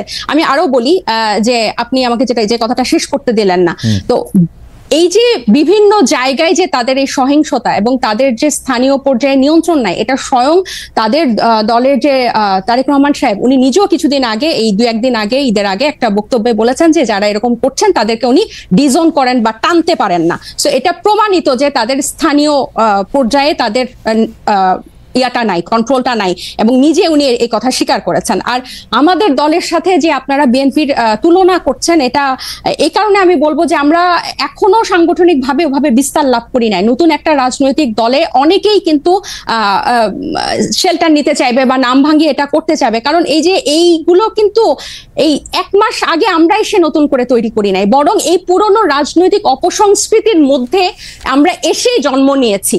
সো এখন আমাদের উপর দায়িত্ব এসব রাজনৈতিক অপসংস্কৃতি পরিষ্কার করা এবং ফেরেশতার মতো বিহেভ করা। সো আমরা কিন্তু অথবা আপনার দায়িত্ব, ডক্টর জাবিন, অথবা আপনাদের দায়িত্ব হচ্ছে ওই সংস্কৃতিটারও বেশি করে করা। একটু খালেদ ভাই আমি শেষ করি। ওই সংস্কৃতি বেশি করা না, ওই সংস্কৃতির বিরুদ্ধে কথা বলা। আমরা এই রাজনৈতিক অপসংস্কৃতির বিরুদ্ধেই কথা বলতে চাই, এবং এটা শুধু বিরুদ্ধে কথা বলা না, আমরা এটা চর্চাটাও করতে চাই। এবং আপনি যখন বলেন যে গণ অভ্যুত্থান, বা আপনারা যখন বলেন যে গণ অভ্যুত্থান এই কোটা বিরোধী আন্দোলন দিয়ে শুরু হয়েছিল, ছাত্রদের ডাকে হয় নাই, এটা গত 15 বছর বিএনপি নির্যাতিত হয়েছে, এটা যেমন সত্য। 24-এর গণ অভ্যুত্থান বৈষম্য বিরোধী ছাত্র আন্দোলনের ব্যানারে হয়েছে, বিএনপি সেই ব্যানারে এসে আন্দোলনে অংশ নিয়েছে, সেটাও সমান পরিমাণ সত্য। এখানে এটা অস্বীকার করে কোনো উপায় নাই। ঠিক একইভাবে গণ অভ্যুত্থানের যেভাবে সবাই হকদার, এই রাজনৈতিক অপসংস্কৃতি দূর করার দায়িত্ব 1 মাস আগে জন্ম নেওয়া একটা দলের যেরকম দায়িত্ব, 47 বছর আগে জন্ম নেওয়া একটা দলের দায়িত্ব। আমরা শুধু একটা বিবৃতি দেই নাই দেখে আপনি আমাদেরকে প্রশ্ন করতে পারেন, কিন্তু একটা বিবৃতি না। আপনার কথা শেষ হইলে আমি একটু বলি, মানে একটা কথা শেষ হইলে আপনি একটু বলি। আপনি তো বলে যাচ্ছেন, এত সুন্দর চমৎকার কথা বলেন আপনি, আপনাকে শুনতে খুব ভালো লাগতেছে, কিন্তু আপনি যদি আমাকে একটু সময় দিতেন। জি বলেন। আপনি বলতেছেন একটা বিবৃতির কথা। আপা আপনি একটু খেয়াল করে দেখেন, আপনারা 5 স্টার হোটেলে ইফতারি কোথায় করলেন, কে আপনাদের চাঁদা দিল, সেই বিবৃতি সেটা আপনারা বিবৃতিতে জানান নাই। আপনারা রূপায়ণটার মধ্যে 2টা বিল্ডিং ভাড়া করে কেমনে থাকতেছেন, আপনারা এই 8 মাসে এটা আপনারা এটা জবাব দিতে পারেন নাই। আপনাদের শোডাউন করলেন কোত্থেকে গাড়িতে, এটার জবাব আপনারা বিবৃতিতে দিতে পারেন নাই। আপনারা কেন হাসনাত আব্দুল্লাহ হঠাৎ করে বললো আর্মি তাদেরকে ডাইকা নিয়ে বলছে আওয়ামী লীগকে রাজনীতিতে আসতে দিতে হবে, তারপরে আপনারা এটার নিয়ে কিন্তু কোনো একটা দলগত অবস্থান আপনারা জানান নাই। আপনারা বিবৃতি দেন না এমন না, কিন্তু আপনারা কিন্তু বিবৃতি দেন। জনাব নাহিদ ইসলাম এবং আপনাদের মিডিয়া সেলের পক্ষ থেকে আমরা অনেক বিবৃতি পাইছি, এগুলি ব্যাপারে আমরা কোনো বিবৃতি পাই নাই আনফরচুনেটলি। টক শো থেকে আপনি কথা কইলেন, এখন আপনার কথাটা কি আমরা শুনবো, নাকি আপনার একটা পার্টির বিবৃতি আশা করবো? আপনি নতুন রাজনৈতিক বন্দোবস্তের কথা বলতেছেন, একটা নতুন আপনি আমাকে দেখাইতে পারবেন যে এনসিপির সাথে বিএনপির কি তফাৎ, এনসিপির সাথে জামায়াতের কি তফাৎ? কোন জায়গা দিয়ে আপনারা একটা তফাৎ করতেছেন আরেকটা জায়গা দিয়ে? একটা নতুন বন্দোবস্ত আনছেন, একটা উদাহরণ দেখান একটা নতুন বন্দোবস্তের। আচ্ছা খালেদ ভাই, বিবৃতি দিয়েই যদি এসব অপসংস্কৃতি বা এসব ব্যাপার থেকে মুক্ত হওয়া যেত, তাহলে বোধহয় বিবৃতি দেওয়া হতো। আমরা কোন কোন বিষয়ে বিবৃতি দিয়েছি আপনি নিশ্চয়ই সেটা যেহেতু খেয়াল করেছেন, আপনি খেয়াল করে থাকবেন। এইসব ব্যাপারগুলা বিবৃতি দিয়ে দায়সারা ভাবে ফেরানো যাবে না, এগুলোকে জনগণের কাছে পরিষ্কার করতে হবে। এবং অর্থনৈতিক স্বচ্ছতা আমাদের রাজনৈতিক দল জন্ম নেওয়ার আগে থেকে আমাদের অন্যতম প্রায়োরিটি। শুধু বাংলাদেশে কোন রাজনৈতিক দলের এই গত 53 বছরের রাজনৈতিক সংস্কৃতিতে অর্থনৈতিক স্বচ্ছতা কখনো কোনো রাজনৈতিক দল দেখায় না। এবং আমরা জন্ম নেওয়ার আগে থেকেই এই আলোচনা, আপনি যে 8 মাস বললেন, জন্ম নিয়েছে 1 মাস আগে, এর আগে থেকে আমরা যখন এই প্রক্রিয়ার মধ্যে ছিলাম, এটা ছিল আমাদের অন্যতম প্রায়োরিটি। আপনার একটা জিনিস, একজন ব্যক্তি একটা রাজনৈতিক দলের 1-2 কিছু করবে, সেটাকে ডিফেন্ড করে একটা বিবৃতি দিয়ে কিন্তু ব্যাপারটা থেকে দায়সারা হওয়া যাবে না। বরং আমাদের হোমওয়ার্কটা হচ্ছে, আমাদের কর্মযজ্ঞটা হচ্ছে এই জিনিসটা কিভাবে স্বচ্ছভাবে মানুষের কাছে পরিষ্কার করা যায়, যাতে এটাই হচ্ছে আমাদের বিএনপি এবং জামাতের থেকে আমাদের পার্থক্য।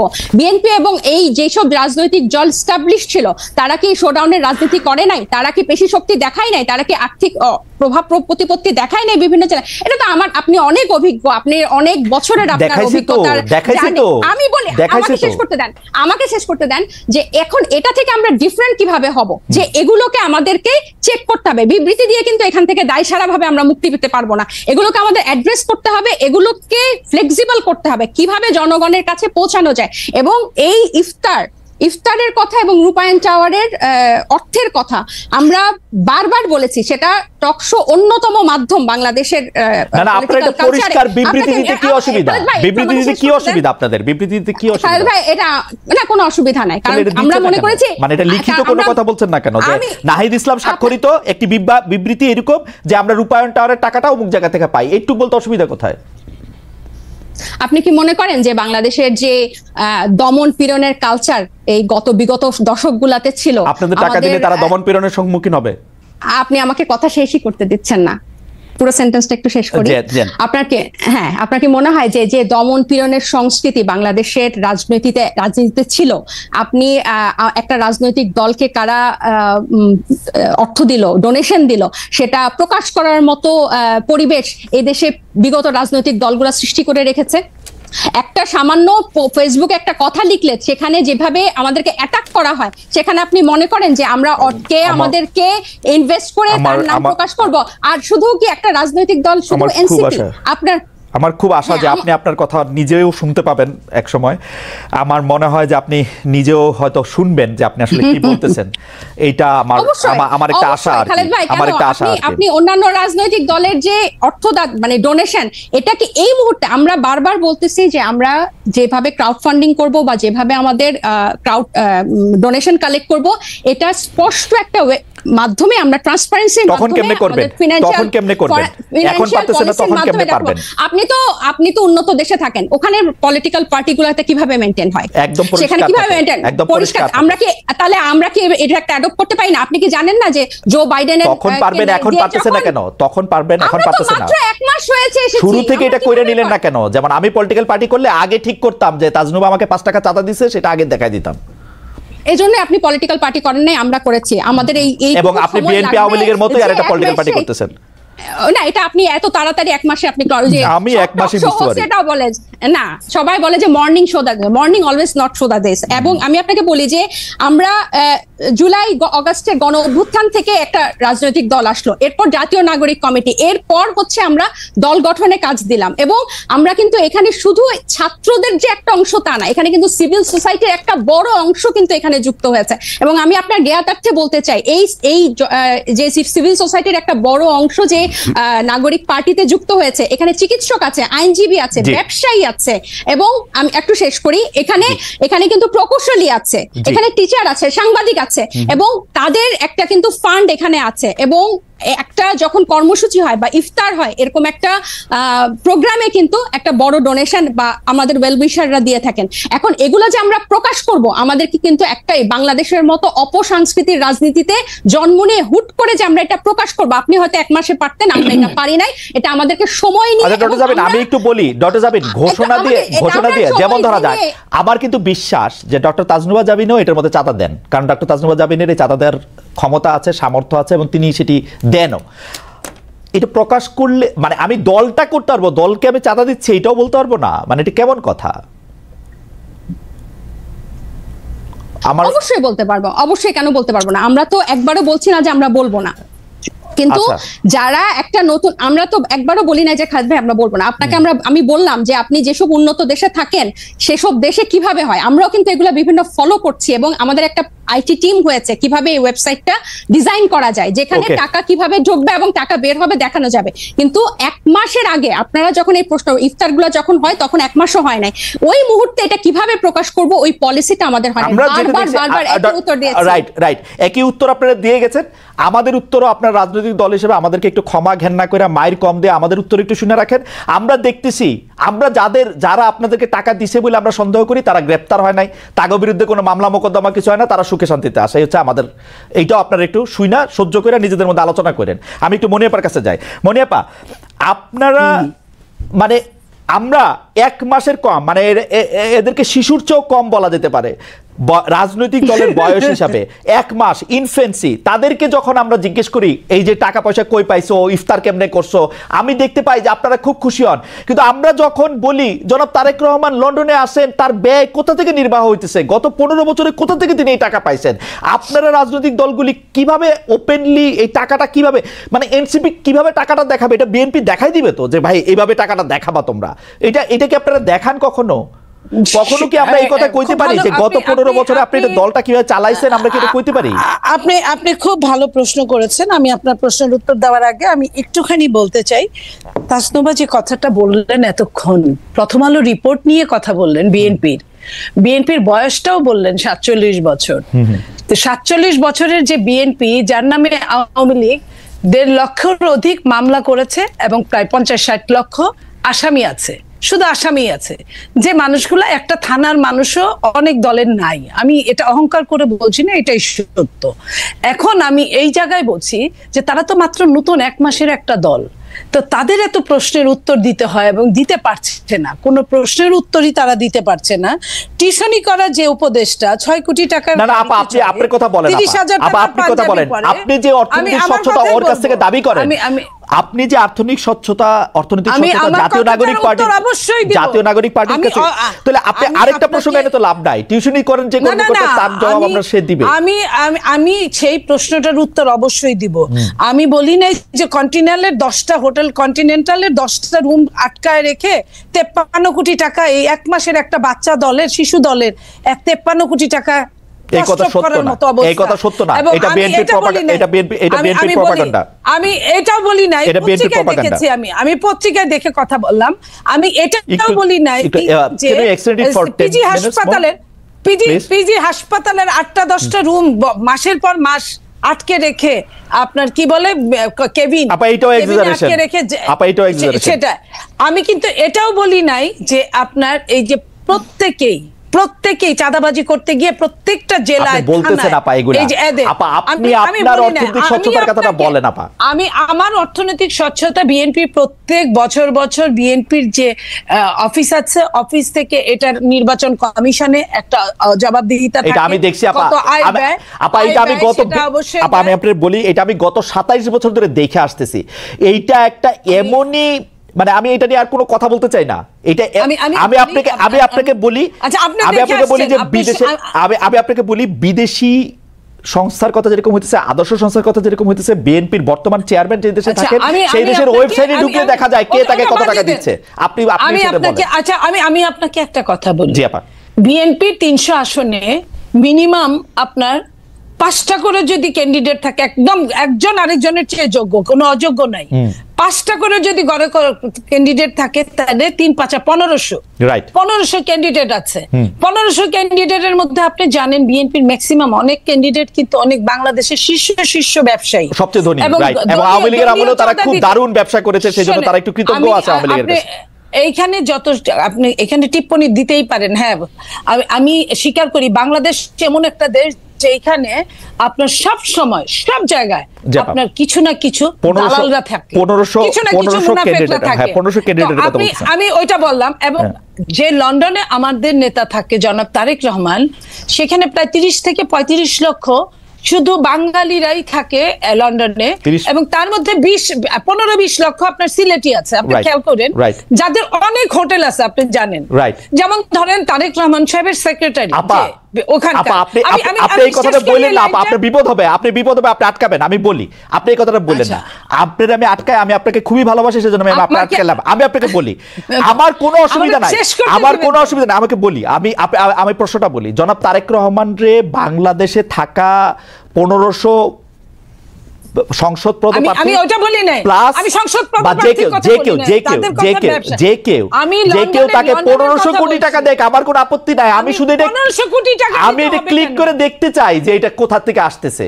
আমার শুনেন, আমার দিতে হবে কেন? আমার যে নেতা, আমি আমার নেতাকে পছন্দ করতেই পারি, আমার নেতার বিপদের সময় আমি তার পাশে দাঁড়াতেই পারি না? এখানে কিন্তু কোনো নিষেধাজ্ঞা নাই, এখানে কোনো নিষেধাজ্ঞা নাই। এবং যারা সারা বিশ্বে বিভিন্ন জায়গায় ভালো ভালো জায়গায় আছে, তারা যারা বিএনপি করে, তারা তার নেতার পাশে দাঁড়াতেই পারে। আমি কিন্তু এই কথাটা বলছি, তার জন্য তাকে যে কিছু করতে হবে সে তো সারাদিন কিছু করতে হবে না, একজন পাবলিক পারসন হিসেবে আমাকে দেখাবে, তার টাকাটা কোত্থেকে আসতেছে। আপা একটু চাওয়া আমাদের, এটা আপনারা এক কাজ করেন, আপনারা সাংবাদিক, আপনার মনে কি কখনো এই প্রশ্ন এসেছে? আমি যখন 1 মাস বসে কোথায় পাবো তারেক সাহেবকে জিজ্ঞেস করার জন্য? আপনাদের ছাড়া কারে পাবো? আপনাদের সঙ্গে তো তার ভার্চুয়াল মিটিং হচ্ছে, আপনাদের সঙ্গে হয়তো হবে, সামনে অনেকের সাথেই হয়, তো আপনারা ওইখানেই জিজ্ঞেস করেন। উনাকে আপনারা জিজ্ঞেস করতেই পারেন আপনার কাছে কি মনে হয় আপা, আমি প্রশ্নটা একটু অন্যভাবে করি, আপনার কাছে কি মনে হয় যে বিএনপি যেভাবে অর্থনৈতিকভাবে চাঁদা বলি টাকা বলি যেটা যেভাবে হ্যান্ডেল করে বা মানুষের টাকা, এটা কি আসলে স্বচ্ছ, মানে দিস ইজ দ্য আইডিয়াল, এইটাই করা উচিত এনসিপি? আমি আপনাকে একটা কথা বলি, বাংলাদেশের যে সিস্টেম রাজনীতিবিদদের জন্য, রাজনীতির, আমি সত্যিকার মন থেকে বলছি আপনাকে, সেই সিস্টেম কোনোটাই ভালো নয়। যে বলেন না পকেটের সংখ্যা যত বাড়ে পকেট মারের সংখ্যা ততই বাড়ে।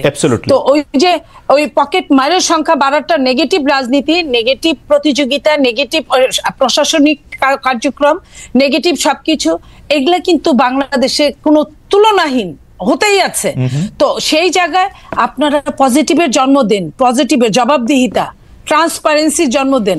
সেইখানে প্রত্যেকেই আপনি যে বলছেন যে চমৎকার একটি কথা ডক্টর জাবিন বলছিল যে আমরা কিন্তু আন্দোলনে কে আগে ছিলাম, কার কত কৃতিত্ব সেটার ভাগ নিতেছি, এই নতুন বন্দোবস্ত করার ভাগ নিব না, আমরা একটু দেখাবো না যে 2025 থেকে বিএনপির টাকা হইলো এই না। ওরা তো, আমি বলি আপনাকে, টেবিন যেটা বলছে এটা একদম ডাহা ভুল, আমি মিথ্যা বলবো না। ভুল এই জন্যই যে আপনার জেবিনরা কি বলছে, বাংলাদেশকে একটা সুন্দর স্বপ্ন দেখাইছে, বাংলাদেশের সব প্যারেন্টসদেরকে, বাবা মাদের, তারা একদম আলাদা বাংলাদেশ করবে। আলাদা বাংলাদেশ কে আমি অধম, তুমি তারও চেয়ে অধমতর, অধিকতর অধমতম হইবে না, এটা তো না। এটা কবি কি বলেছে? আমরা আওয়ামী লীগ প্রসঙ্গে আছি, আমরা একদম শেষ পর্যায়ে। আমার হাইপোথিসিস মার্কা প্রশ্নটা একটু শুনেন। বিএনপি যে 15 বছর ব্যর্থ হয়েছে, এর কারণ হচ্ছে আমরা কেউ বিএনপির পাশে যাই নাই, আর ওরা যে ব্যর্থ হইতেছে এই দায়ও ওদের না, আমরা কেউ ওদেরকে সাহায্য করতেছি না কিন্তু আসলে না। ওদেরকে যারা সাহায্য অবশ্যই করছে, আপনার অরিজিনাল মাস্টারমাইন্ড ওদের সাথেই আছে। আচ্ছা ঠিক আছে, আওয়ামী লীগ প্রসঙ্গে একটু বলেন, আওয়ামী লীগ প্রসঙ্গে একটু বলেন আপা, আপনারা কি আসলে আওয়ামী লীগের, মানে আপনারা যত গালি আওয়ামী লীগের, আওয়ামী লীগ শাসনামলে দিতেন, এখন গালি একটু কমে গেছে মনে হয় আপনাদের সাথে কি কোনো একটা আমি একটা জিনিস বলি শোনেন, যে মানুষটা চোখের সামনেই নাই, যে মানুষটার সবকিছু নিয়ে পালিয়েছে, যে মানুষটাকে ধরতে পারছে না, যাও ধরার কথা সেটা সরকার ধরছে না, যে মানুষটা আমার সামনে নাই। আজকে কথা কি ছিল, আমার সঙ্গে জেবিনের টকশো করার কথা ছিল না, আমার সাথে আওয়ামী লীগের একজন হয় পতিত নেতা, এমপি বা মন্ত্রী, এদের সঙ্গে করার কথা ছিল।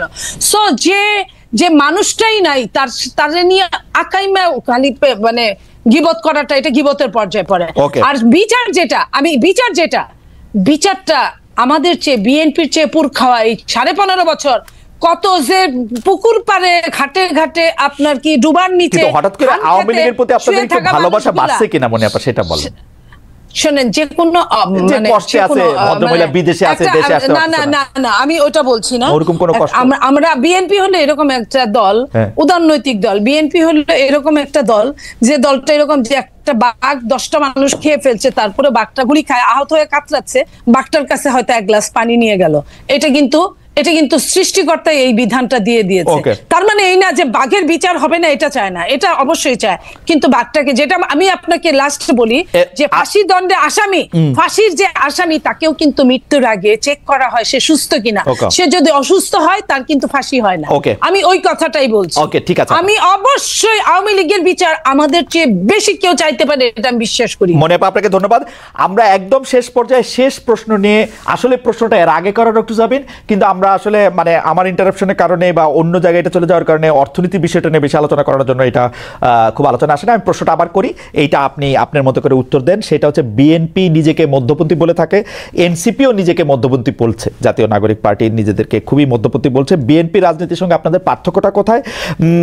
আমরা আসলে জামাত ইসলামী নেতাদের সঙ্গে খেলাফত মজলিসের মামুনুল হক এর যে রাজনীতি, তার সঙ্গে বিএনপির তুলনায় এনসিপি নেতাদের উঠা বসা বেশি দেখতে পাচ্ছি, সংস্কার বিষয়ে চাহিদা কাছাকাছি দেখতে পাচ্ছি। আপনি যদি একটু বলেন যে বিএনপির রাজনীতির সঙ্গে আপনাদের পার্থক্য কোথায়, কার রাজনীতির সঙ্গে আপনাদের মিলটাও কোথায়, ডক্টর জাবিন? আমরা মধ্যপন্থী দল, এবং এখানে যখন জাতীয় নাগরিক কমিটি থেকে যখন জাতীয় এনসিপি হয়, আমাদের এখানে কিন্তু অনেক এই জুলাই গণ অভ্যুত্থানপন্থী অনেক মানুষ কিন্তু বিভিন্ন মতের, বিভিন্ন আদর্শের, কিন্তু তারা যখন জুলাইয়ের পরে দেশকে নতুন ভাবে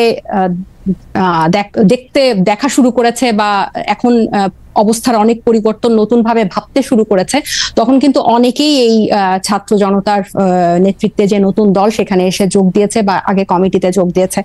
এখন এই জুলাই পরবর্তী বাংলাদেশ নিয়ে কিন্তু অনেকের ইচ্ছা, অনেকের আকাঙ্ক্ষা, অনেকের কন্ট্রিবিউশনের যে প্ল্যানিং, এগুলো সবকিছু চেঞ্জ হয়েছে। তো আমরা কিন্তু সবাইকেই কিন্তু যারা আমাদের সাথে আছেন, আমরা কিন্তু সবাইকে নিয়েই কিন্তু সামনে আগাতে চাই এবং এই বাংলাদেশপন্থী যারা, তাদেরকে নিয়ে আগাতে চাই। কিন্তু এই যে ধর্মভিত্তিক রাজনীতি আসলে এনসিপি করবে না, কিন্তু যে একটা সামাজিক পরিসরে যে একটা ধর্মের যে একটা নিয়ম কানুন আছে, এটার প্রতিও কিন্তু আমরা শ্রদ্ধাশীল। সো এখানে কোনো কারো পন্থী হওয়া, কারো পাশ ঘেঁষা এরকম কোনো কিছু ব্যাপার না। আমরা একদম স্বতন্ত্রভাবে এখানে আসছি এবং আমি এটা এর আগে যেটা আপনার কথার জন্য আমি বলতে পারি নাই, যে এখানে ছাত্রদের নেতৃত্বে দলটা হয়েছে, ছাত্রদের এখানে গণ অভ্যুত্থানে নেতৃত্ব দানকারী অনেকগুলো ফেস এখানে আছে, কিন্তু এর সাথে কিন্তু পরবর্তীতে সিভিল সোসাইটি থেকে উল্লেখযোগ্য মানুষ এখানে যুক্ত হয়েছে, যারা হয়তো এখনো ওভাবে প্রাসঙ্গিক হয়ে উঠে নাই আপনাদের কাছে, কিন্তু তারা কিন্তু এনসিপি কে একদম মূল জায়গা থেকে বা সাংগঠনিক পর্যায় থেকে কিন্তু খুব শক্তভাবে ধরে রেখেছে বা কাজ করছে। সো আমার কাছে মনে হয় যে এরা যখন আরো প্রাসঙ্গিক হবে, মানে এনসিপির যাদেরকে নিয়ে সামনে আগাচ্ছে তাদের থেকে এনসিপির নিজস্ব যাদেরকে নিয়ে দল গঠন হয়েছে তারা যখন সামনে আসবে, তখন ব্যাপারগুলো আরো পরিষ্কার হবে। আর আরেকটা হচ্ছে যে কারো মানে জামাত বা হচ্ছে অন্য কোনো ইসলামিক দল বা ওরকম কারোর সাথে কিন্তু মানে একসাথে লিয়াজু বা ওরভাবে এক করে মধ্যমপন্থী না। আমরা হচ্ছে যারা বাংলাদেশপন্থী, যারা এখন নতুন করে বাংলাদেশকে দেখতে চায়, তাদের বিভিন্ন মত আদর্শ থাকতে পারে, কিন্তু এই গণ অভ্যুত্থানের পরে যারা অন্যরকম ভাবে বাংলাদেশকে দেখতে চায় এবং বিভিন্ন এই যে গণতন্ত্রের পথে, যে স্বৈরতন্ত্র থেকে গণতন্ত্রের যে একটা পথ, এই পথে যারা সাথী হতে চায় তাদেরকে নিয়েই কিন্তু এনসিপি আগাচ্ছে। ডক্টর মোহাম্মদ ইউনূস জোর দিয়ে বলছেন যে তিনি আসলে নির্বাচনটি চান হচ্ছে ডিসেম্বর থেকে জুনের মধ্যে এবং সেই সময়ের মধ্যেই নির্বাচন হবে, কিন্তু এনসিপির বিভিন্ন নেতৃবৃন্দকে আমরা বলতে শুনছি যে ডক্টর ইউনূসের সরকার আরেকটু বেশি সময় থাকলে ভালো হয়, 5 বছর ইত্যাদি। আপনাদের অবস্থাটা আসলে কি? ডক্টর ইউনূস যদি সংস্কার না করতে পারেন এবং ডিসেম্বর এবং জানুয়ারির মধ্যে নির্বাচন দিতে তিনি বাধ্য হন, সেই ক্ষেত্রে কি আপনারা ডক্টর ইউনূসের বিরুদ্ধে আন্দোলন করবেন যে না আমরা নির্বাচনটা আরেকটু পরে চাই? না, আমার মনে হয় এটা আমরা বেশ কয়েকবার এটা ক্লিয়ার করেছি, এই সময়সীমা নিয়ে এনসিপির কোনো দাবি দেওয়া নাই। যে দুটা টাইমলাইন বলা হয়েছে ডিসেম্বর অথবা জুনের মধ্যে, উনি শুরু থেকেই ডক্টর ইউনূস দায়িত্ব নেওয়ার পর থেকেই দুটা সময়ের কথাই আমরা শুনছি।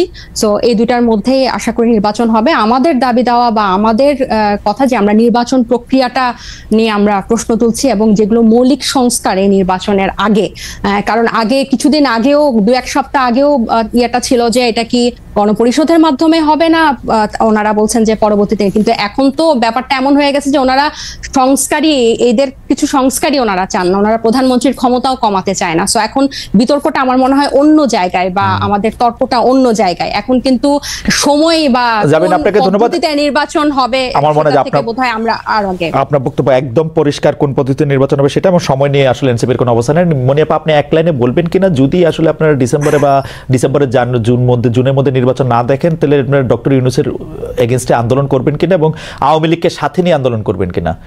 মনি আপা, ডিড ইউ লুজ মনি আপা? হ্যাঁ, মনি আপা বোধহয় ডিসকানেক্টেড হয়ে গেছেন। আমরা মনে হয় আজকে আর এই প্রশ্নের উত্তর আমরা শুনতে পারলাম না। ডক্টর তাজনুবা যাবেন। মনি আপা ইজ ব্যাক। মনি আপা, আপনি 1 মিনিট আমাদেরকে বলবেন কিনা যে আপনি কি মনে করেন যে ডক্টর ইউনূসের নির্বাচন যদি ডিসেম্বরে বা জুনের মধ্যে যদি না হয় তাহলে আপনি আন্দোলন করবেন কিনা? দেখেন, নির্বাচন তো আসলে এটা ইন্টারিম গভর্নমেন্ট মানে অনেকটা তত্ত্বাবধায়ক সরকারের মতোই আমরা ভেবেছিলাম যে 3 মাস না হোক 6 মাসের মধ্যে নির্বাচন দিবে তারা, কিন্তু তারা নির্বাচন নিয়ে এখন পর্যন্ত ক্লিয়ার কোনো রোড ম্যাপ দেয় না, এবং তালবাহানাটা এমন পর্যায়ে যে একটুও করে না উনি তালবাহানা। কোনো ক্লিয়ার কাট কথা বলেন নাই। একদম ক্লিয়ার বলছে। হ্যাঁ, উনি কোনো ক্লিয়ার কাট একদম এখন clear পর্যন্ত বলছে। কথা বলেন নাই। উনি বলেছেন উনি বলেছেন লাস্ট যে বিবিসি বাংলায় যে উনি সাক্ষাৎকার দিয়েছেন তখনও যদি তবে এইসব ছিল, কিচ্ছু ছিল না, যে এই বলছে যদি তবে ডিসেম্বর ছিল, এবং বলেছেন জুন। যে যদি তবের বয়স হচ্ছে 6 মাস। ডিসেম্বর জুন বলেছে তারপরেও কিন্তু বলেছে যে যদি এর মধ্যে যদি তার আগে চায় তারপরে চায়, এরকম একটা ছিল। আপনারা আন্দোলন তারপরে করবেন আবার কিনা আপা ওনার বলেন, যে আপা আমাদের সময় উপদেষ্টারা, নাই, আপনারা আন্দোলন করবেন কিনা আওয়ামী লীগের সঠিক সাথে নিয়ে? সময়ে নির্বাচনটা যদি সঠিক সময়ে না হয়, আওয়ামী লীগকে সাথে নিয়ে আন্দোলন করবে এমন কোনো কথা না। আওয়ামী লীগের বিচার হবে, বিচার চাই, বাট আমরা আন্দোলন করব নির্বাচনের জন্যই। আওয়ামী লীগের সঙ্গে আমাদের মেন যে দ্বন্দ্বটা, এই চারটা নির্বাচন তারা ফাঁকিবাজি করেছে, জঘন্য পর্যায়ে নিয়ে গেছে, রাতে নির্বাচন করেছে, আপনার দিনে আপনার বলেন না ফেয়ার হওয়ার জন্য, আপনার বলেন না ফেয়ার হওয়ার জন্য আপনাকে অনেক ধন্যবাদ। আমি জাবিনকে 30 সেকেন্ড বলতেই হবে, কারণ আপনাকে দিয়ে শুরু হয়েছিল, জাবিনকে দিয়ে আমরা শেষ করি। ডক্টর জাবিন, আপনি যদি একটু 30 সেকেন্ড বলে আমাদেরকে একটু শেষ করার অনুমতি দেন, আমরা একদমই শেষ পর্যায়ে, যে আপনার এটা বলার নির্বাচন নিয়ে আর কোনো কিছু যুক্ত করার আছে কিনা। আমরা আসলে এই যে ঈদের আগে যে জাতীয় ঐকমত্য কমিশনে যে প্রস্তাবগুলা জমা দেওয়া হলো, এটাতে যেসবগুলোতে বিএনপি একমত হয় নাই, সেগুলো নিয়ে আমার মনে হয় সামনে আলোচনা হওয়া, কারণ আমি একজন নারী হিসেবে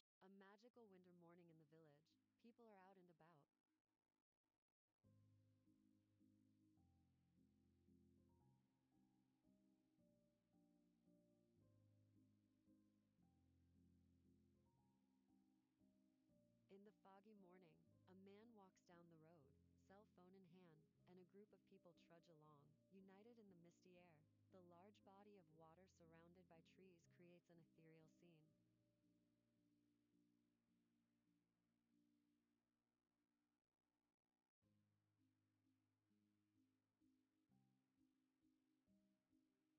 The sun peeks through the trees, casting a gentle glow. A boat rests in the water, and a man sits beside a girl on a bench.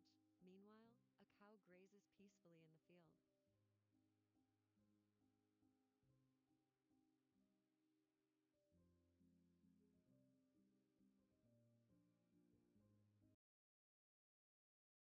Cows stand in the fields, and fathers hold their children close, guiding them through the foggy paths. The scene is both serene and slightly mysterious, as the little ones peek out from under their father's arms, dressed in cute pink hoods. Walking down the dirt road, a man carries a stick, leading a cart full of people. Each step is deliberate, as if navigating through a winter wonderland. Every move is precise, ensuring safety and warmth for all.